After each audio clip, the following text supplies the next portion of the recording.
Hello everyone, नमस्कार। मेरा नाम है अखिलेश शर्मा। स्वागत करता हूं अपने यूट्यूब चैनल एजू ट्रेंड में। दोस्तों, आज के इस वीडियो में हम लोग 12th बायोलॉजी के चैप्टर 3 ह्यूमन रिप्रोडक्शन के बारे में पढ़ने वाले हैं। तो देखिए, जो सबसे पहले इसमें हम पढ़ेंगे वो होगा सेक्सुअल रिप्रोडक्शन के बारे में पढ़ेंगे। ठीक है, क्या होगा? सेक्सुअल रिप्रोडक्शन के बारे में पढ़ेंगे, क्योंकि दोस्तों जो मानव होते हैं, मतलब नर और मादा, ठीक है, ये दोनों क्या करते हैं? सेक्सुअल रिप्रोडक्शन ही करते हैं। सेक्सुअल रिप्रोडक्शन तो कर ही नहीं सकते, क्योंकि जब तक दो जीव भाग नहीं लेंगे तब तक सेक्सुअल रिप्रोडक्शन होगा नहीं। ठीक है, तो इसमें मेनली दो जीव भाग लेते हैं, तो उसी को बोलते हैं सेक्सुअल रिप्रोडक्शन। तो देखिए, जो सेक्सुअल रिप्रोडक्शन होगा, सेक्सुअल रिप्रोडक्शन, ठीक है, जो सेक्सुअल रिप्रोडक्शन, इसमें दो जीव भाग लेंगे। एक होगा मेल, एक होगा फीमेल। ठीक है, क्या होगा? फीमेल। तो ये दोनों क्या होंगे? यन होंगे। क्या? यन होंगे, मतलब एक लिंगी होंगे। ठीक है, एक लिंगी होंगे।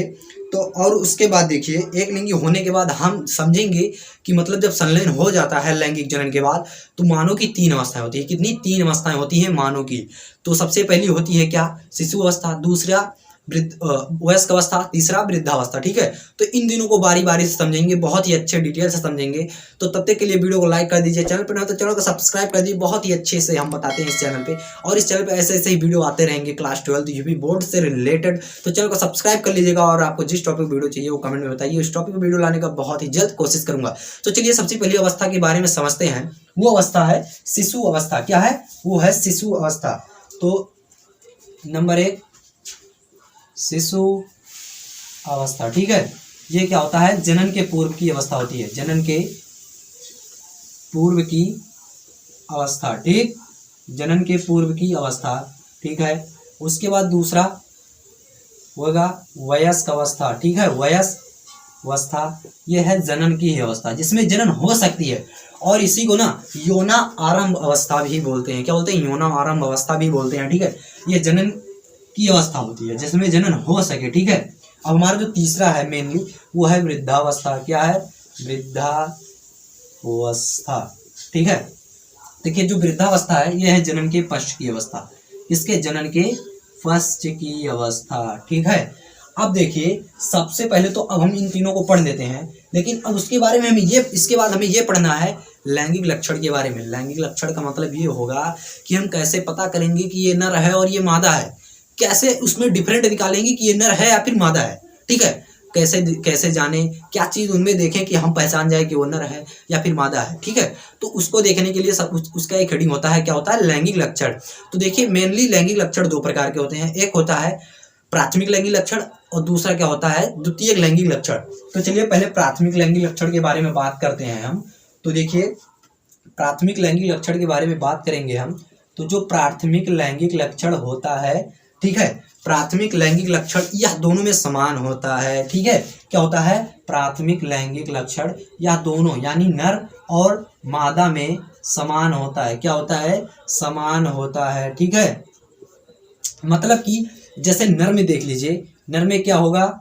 वृषण होगा। ठीक है, और बाह्य जननांग होंगे। क्या होगा? बाह्य जननांग। ठीक है, बाह्य जननांग जैसे क्या होगा? सीसन होगा। ठीक है, क्या होगा? सीसन होगा। और अगर मेनली मादा में बात करें हम लोग, तो उसमें क्या होगा? अंडाशय होना जरूरी है। क्या होगा?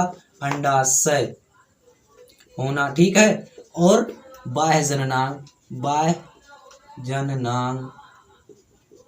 क्या होगा? वेजाइना भी हो सकता है, बाह्य जननांग। ठीक है, अब उसके आगे हम पढ़ेंगे द्वितीय लैंगिक लक्षण के बारे में कि आखिर द्वितीय लैंगिक लक्षण में होता क्या है। प्राथमिक लैंगिक लक्षण को तो हम समझ गए, किसमें बाह्य जननांग होता है, वृषण होता है, अंडाशय का होना बहुत ज्यादा जरूरी है। लेकिन ये द्वितीय लैंगिक लक्षण क्या है उसको भी समझेंगे। बस थोड़ा सब्र कीजिए, बहुत ही अच्छे तरीके से समझेंगे, उसको बहुत ही अच्छे तरीके से सीखेंगे। तो देखिए, हम पहले द्वितीय लैंगिक लक्षण के बारे में बात करें हम। तो द्वितीय लैंगिक लक्षण ये होता है कि वह किस अवस्था में, ठीक है, वह किस अवस्था में उनके अंदर स्पर्म बनने लगता है, यानी नर के अंदर, और मादा के अंदर अंडाशय का निर्माण होने लगता है। ठीक है, तो द्वितीय लैंगिक लक्षण में देखिए, अगर हम नर की बात करें तो क्या होता है? ये होता है 11 से 13 वर्ष की आयु में। ठीक है, क्या होता है? 11 से 13 वर्ष की आयु में। वहीं मादा में बात करें तो क्या होगा? इसमें होगा 10 से 12 वर्ष की आयु में। ठीक है, क्या होगा? देखिए, 11 से 13 वर्ष की आयु में और 10 से 12 वर्ष की आयु में, मतलब कि जो मादा है वो हम लोगों से बहुत पहले करती हैं, ठीक है, बहुत पहले करती हैं। लेकिन जो मादा है इनमें केवल 45 से 50 वर्ष तक का ही ओवम का निर्माण होता है, यानी अंडाणु का निर्माण होता है, ठीक है, उसके बाद नहीं होता। लेकिन हम लोगों में यानी नर में अनिश्चित होता है। क्या होता है?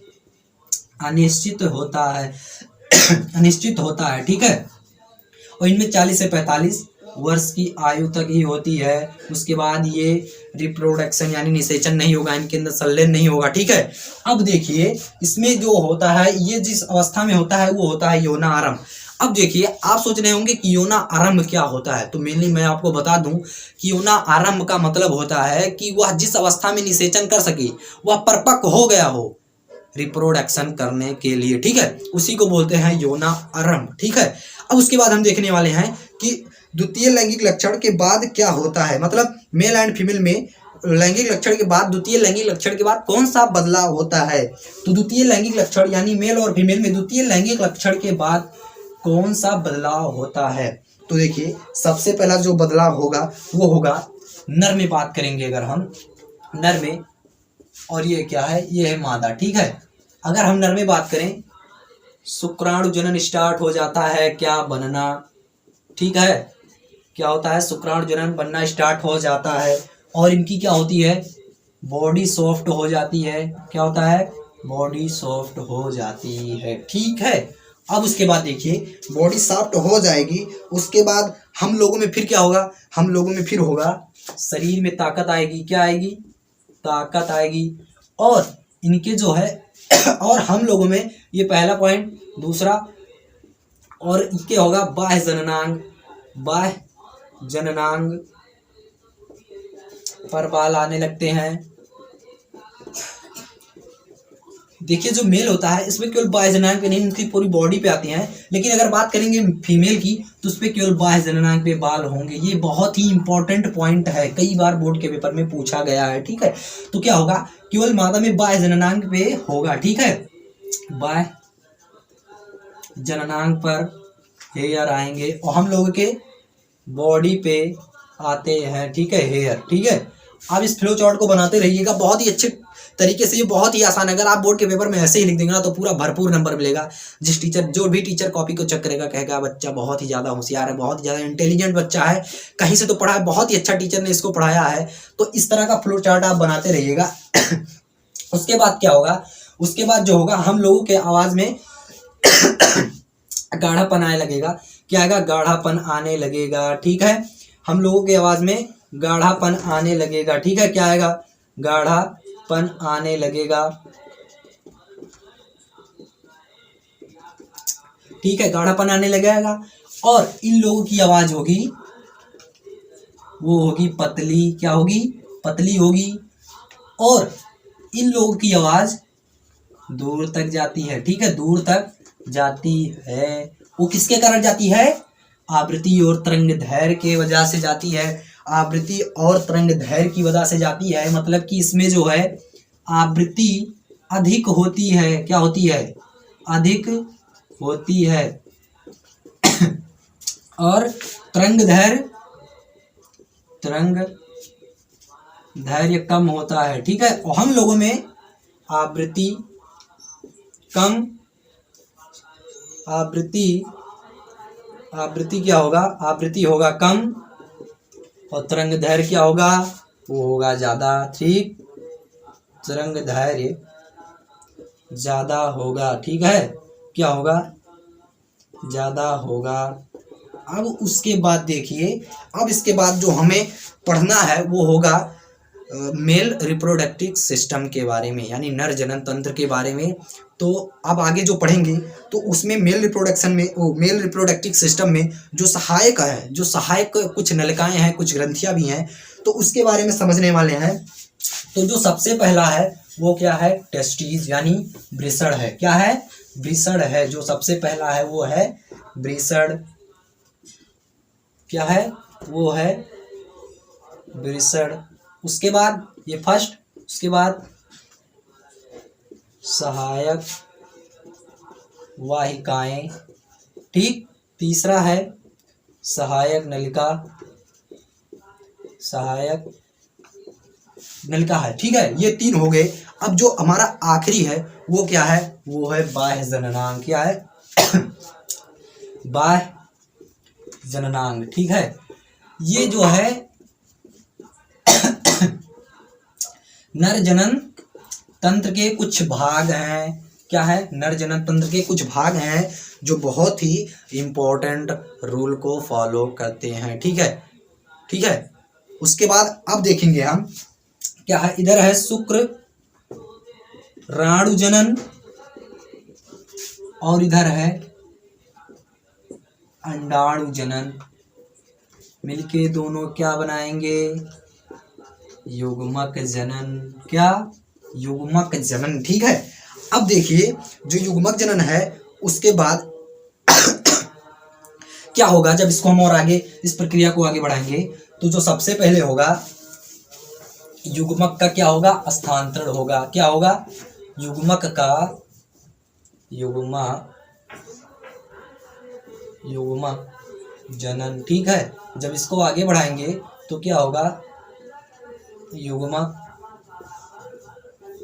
स्थानांतरण होगा, ठीक है। जब युग्मक स्थानांतरण होगा तो उसके बाद क्या होगा? मेनली देखिए उसके बाद क्या होगा? निषेचन होगा। निषेचन कैसे होगा? हम लोग जब सेक्स करते हैं तो उसके बाद क्या होता है? मेनली एक बात होता है, ये है कि मैथुन के द्वारा यानी मैथुन के दौरान क्या होता है? उसके बाद जब मेल के सिसन से वीर्य निकलता है और फीमेल के वेजाइना में छोड़ दिया जाता है तो क्या होता है? वहीं पर होता है फर्टिलाइजेशन। क्या होता है? फर्टिलाइजेशन होता है। तो उसके बाद क्या होगा? उसके बाद होगा निषेचन यानी सेक्सुअल रिप्रोडक्शन होगा, ठीक है। उसको वो उसकी प्रक्रिया क्या होगी? मैथुन प्रक्रिया से होगी, ठीक है। क्या होगी? मैथुन प्रक्रिया से होगी।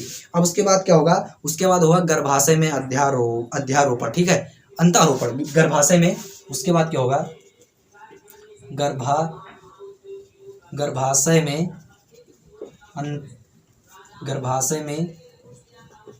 अंतारोपण होगा, ठीक है।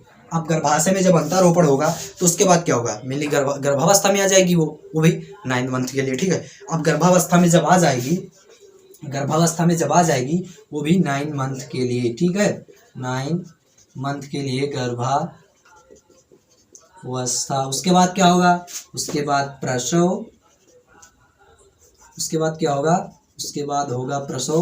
प्रसव के बाद क्या होगा? दुग्ध श्रावण होगा। क्या होगा? दुग्ध श्रावण, ठीक है। प्रसव का मतलब होता है बाहर निकालना, यानी जब माता बच्चे को जन्म देती है तो बाहर जब वो निकलता है बेबी तो उसी को बोलते हैं प्रसव, ठीक है, बाहर निकालना, बाहर निकालना। उसके बाद क्या होगा? उसके बाद होगा दुग्ध श्रावण होगा, ठीक है। अब इसके बाद देखिए ये फ्लो चार्ट बहुत ही इंपॉर्टेंट है, आप इसको नोट जरूर कर लीजिएगा क्योंकि ये बहुत ही ज़्यादा इंपॉर्टेंट है बोर्ड की दृष्टि से। अब उसके बाद हम क्या समझेंगे? हम बनाएंगे नर जनन तंत्र का स्ट्रक्चर, बहुत ही अच्छे तरीके से समझेंगे उसको कि कैसे उत्तेजना के दौरान जो हमारा प्राइवेट पार्ट होता है वो 2-3 गुना बढ़ जाता है, क्या होता है उसमें, ठीक है। इस चीज़ के बारे में समझेंगे। तो मिलते हैं चित्र बनाने के बाद। तो दोस्तों जो नर जनन तंत्र होता है उसका स्ट्रक्चर कुछ इस प्रकार से होता है, जो कुछ इस प्रकार से बना होता है। सबसे पहले ये एक थैले में रखा होता है जिसे क्या बोलते हैं? उसको बोलते हैं वृषण कोश, ठीक है। क्या बोलते हैं? वृषण कोश। उसके बाद जो इसके अंदर ये है इसी को बोलते हैं टेस्टिस यानी वृषण, ठीक है। उसके बाद इधर से एक नलिका निकलती है और नलिका निकलने के बाद इधर से ऐसे मुड़ जाती है और उसी के बगल से एक और ऐसे निकल के एक नलिका का निर्माण करती है। उसके बाद ये नलिका जब आगे आती है उसके बाद एक नलिका इधर चली जाती है और एक इधर आ जाती है। 1 2 3 नलिकाएं दिखाई दे रही हैं, आप उसी को बोलते हैं मूत्राशय, ठीक है, मूत्राशय बोलते हैं। तो आप इस तीनों नलिका के बगल में देख रहे हो, ये ग्रंथ यहाँ पर है, ये ग्रंथ यहाँ पर है, तो इस ग्रंथ को क्या बोलते हैं? पुरस्थ ग्रंथि बोलते हैं, ठीक है। अब आप देख रहे होंगे कि पुरस्थ ग्रंथि के नीचे एक और ग्रंथि है उस ग्रंथि को बोलते हैं काउपर्स ग्रंथ। क्या बोलते हैं? काउपर्स ग्रंथ। उसके बाद जो ये आया है इसी को बोलते हैं मूत्र मार्ग। क्या बोलते हैं? मूत्र मार्ग, ठीक है, मूत्र मार्ग बोलते हैं। और आप जो मूत्र मार्ग के बगल बगल में देख रहे हो ये गोला गोला टाइप का, ये है अस्पंजी ऊतक, ठीक है, अस्पंजी ऊतक। और ये आप जो ये देख रहे हो ये दोनों, ये क्या है? शुक्राशय है। क्या है? शुक्राशय, शुक्राशय है, वो भी एक जोड़ी है, ठीक है। क्या है? अगर एक रहेगा तो हाफ जोड़ी, अगर 2 रहेगा तो एक जोड़ी, ठीक है। अब एक जोड़ी है। अब आप देखिए अस्पंजी ऊतक क्या होता है, तो आप ध्यान दीजिएगा। अस्पंजी ऊतक वह होता है जो उत्तेजना के दौरान प्राइवेट पार्ट को उसके नॉर्मल साइज से 2-3 गुना बड़ा कर देता है। ठीक है, यही होता है स्पंजी ऊतक का कार्य। उसमें ब्लड भर जाता है, उसके बाद ये अपने नॉर्मल साइज से 2-3 गुना बड़ा हो जाता है। तो ये पूरा स्ट्रक्चर नर जनन तंत्र का, तो इसको बना लीजिएगा। बहुत ही आसान तरीके से बनाया गया है। अगर आप एनसीईआरटी का समझने में जाएंगे ना, तो ये कुछ इस प्रकार से है, आप जिसे देखने के बाद आप हैरान जाओगे और आप समझ नहीं पाओगे कहाँ पर क्या है। ठीक है, तो आई होप कि आपको वीडियो अच्छी लगी होगी। आज का वीडियो बस यहीं तक। तो चैनल पे नए हो तो चैनल को सब्सक्राइब कर दीजिएगा, वीडियो को लाइक कर दीजिएगा। मिलेंगे एक और नई वीडियो में, तब तक के लिए टाटा बाय बाय।